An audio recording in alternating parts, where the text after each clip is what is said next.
سچائی والی زندگی گزاریں۔ دوسرا، حضور نے ہمیں ایک اخلاق بڑا سکھایا، وہ یہ ہے کہ رزق ہمیشہ پاک صاف کھائیں۔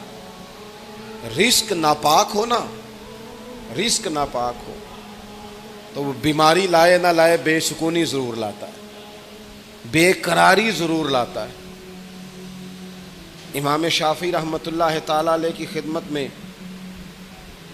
جب کسی نیک آدمی کے گھر سے کھانا آتا تھا نا، حلال رزق، تو امام صاحب زیادہ کھاتے تھے۔ لوگ کہتے تھے حضور آپ روٹین سے زیادہ کیوں کھاتے ہیں؟ کہتے ہیں یار یہ رزق اتنا حلال ہے، جہاں جہاں جاتا ہے نور ہی بنتا جاتا ہے۔ اور آپ دیکھیں کہ جو حرام لقمہ ہوتا ہے نا، پیسے زیادہ نہیں ضروری ہوتے، پیسے برکت والے ضروری ہوتے۔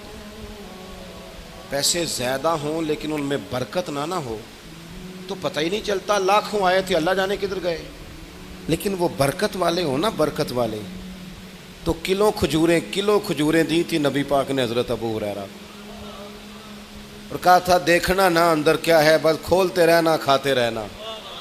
فرماتے ہیں حضور کا زمانہ ظاہری بھی ساری کھائیں، حضرت ابو بکر کے دور میں بھی ساری کھائیں، حضرت عمر کا زمانہ 10-11 سال کا نکالتا رہا اور کھاتا رہا۔ اب تنگی یہ داماں پہ نہ جا اور بھی کچھ مانگ، کھاتا رہا۔ وہ تو حضرت عثمان غنی کے زمانے میں وہ برتن گم ہو گیا، ورنہ رزق تھوڑا ہو برکت والا ہو، وہ دور اچھا تھا یار۔ جب اماں سویرے سالن دے کے کہتی تھی کہ ہور نہیں ہو ملنا، دوجیاں نو بھی دینا ہے، وہ دور اچھا تھا۔ جب اماں رات کو کہتی تھی نا کہ اتو لے آؤ نہ کڈ کے، اور رات دیا روٹیاں تھوڑا جہا پانی لائیے تے انہاں نو گرم کریے، رزق ضائع نہیں کریے۔ وہ بڑا اچھا زمانہ تھا۔ جب ابا جی کہتے تھے لو پترو بچیو میں تانوں پڑھولے چ دانے پاتے جے تے ماں تہاڈی مرتبہ نے 4 پاتا جے، ہن تانوں پرواہ۔ کتنا اچھا تھا دور، بخار ہی نہیں چڑھتا تھا، لوگ دیر دیر تک پتہ ہی نہیں چلتا تھا کوئی بیمار ہو گیا۔ اعلیٰ غذائیں، ہوٹل سجے ہوئے، برگر کی دکانیں سجی ہوئی، پیزے آ رہے ہیں، لیکن تلخیاں ہیں کہ جان نہیں چھوڑتی، سکون ہے کہ قریب نہیں آتا، بے ہنگم سوسائٹی، بکھرا اور الجھا ہوا معاشرہ، حلال اور طیب روزی۔ پتہ ہے رزق حرام نقصان کیا کرتا ہے؟ او میرے دوستو میں بات کہنے لگا ہوں، خدا را ضائع نہ کرنا۔ پتہ ہے رزق حرام نقصان کیا کرتا ہے؟ پتہ ہے رزق حرام نقصان کیا کرتا ہے؟ رزق حرام بندے اور رب کا رشتہ کمزور کرتا ہے، اللہ سے رشتہ کمزور۔ وہ مالک جو گناہگاروں کی بھی قبول کرتا ہے، خطاکاروں کی بھی قبول کرتا ہے۔ اللہ کے رسول صلی اللہ علیہ وسلم نے ایک شخص کو دیکھا، وہ دعا مانگ رہا ہے، تو فرمایا یہ دیر تک بھی دعا مانگتا رہا تو اس کی قبول نہیں ہوگی۔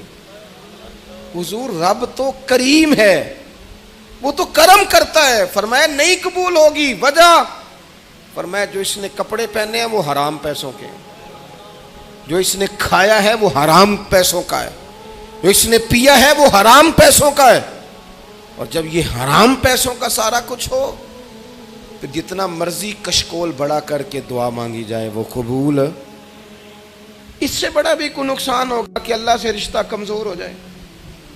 دعائیں جو مومن کا ہتھیار ہیں اسی سے بندہ محروم ہو جائے۔ لقمہ حلال طیب، ہمارے ہاں ترتیب بدل گئی ہے۔ ہم رزق کے معاملے میں او بھائی اگر گوشت مردار جانور کا ہو کھا لیں تو الٹی آ جاتی ہے نا جی، وہ کسی نے کان میں کہا کہ مردار ہے، تو اگر 5 لاکھ حرام ہو تو پھر بھی الٹی آنی چاہیے۔ اگر 20 لاکھ حرام کا ہو تو وہ ہمارے ایک دوست کہا کرتے تھے کہ عجیب کرائیٹیریا ہم نے بنایا ہے، عجیب ہم نے میرٹ بنایا ہے۔ ایک شخص نے ایک مہنگا جوتا کہیں گرا ہوا دیکھا، 1 پاؤں ملا اسے، مہنگا جوتا تھا، تو وہ اس نے شور کیا یہ کس کا ہے، یہ کس کا ہے، یہ کس کا ہے۔ تھوڑا سا وہ ڈھونڈ رہا ہے یہ مالک کون ہے، اس کا ڈھونڈ رہا ہے۔ تھوڑا سا آگے گیا تو اسے جوتے کا دوسرا پیر مل گیا، پھر اس نے مالک ڈھونڈنا بند کر دیا۔ اس طرح کا تقویٰ نہ اختیار کریں، آپ دیانت کے ساتھ اپنی زندگی گزاریں۔ تیسری اور آخری بات جو آپ سے بڑی